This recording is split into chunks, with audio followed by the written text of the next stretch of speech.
Magandang araw sa inyong lahat at welcome sa aking channel.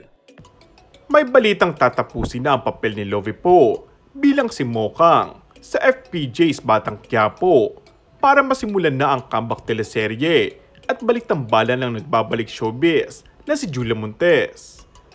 Magandang ideya ito kung totoong magsasamang muli sa isang proyekto ang dalawa. Kaya lamang, hindi kaya magmukhang kontrabida si Julia kapag nangyari to?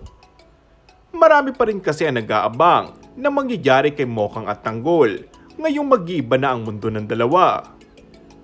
Paano nga kaya mag-i-exit si Lovie Po sa pagpasok ng karakter ni Julia?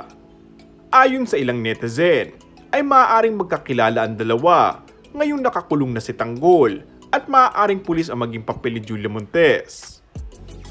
May mga humiling naman na huwag nang tanggalin ang karakter ni Mokang at maging ka-love team na lamang ng totoong tatay nito na si Christopher De Leon dahil malakas di umano ang chemistry ng dalawa.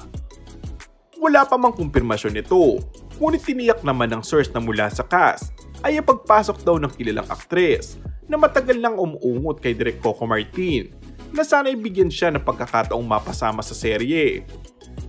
Kung sa bagay, hindi naman na bago ang pagpapapalit ng leading lady ni Coco sa serye nitong FPJ's Ang Probinsyano. Magmula kay Maha Salvador, naging si Yasi Pressman at ang ending ay si Julia Montes. Samantala, nag-advance taping naman si Lovie Po para sa teleserye, kahit kasalukuyan pa rin napapanood ng aktres sa programa. Sa latest IG post ni Lovie, ay ibinahagi niyang nasa London, United Kingdom na siya. Ibinahagi din ni Lovie sa kanyang Instagram post ang engagement nila ng British boyfriend na si Monty Blencowe. And that's all for our today's video.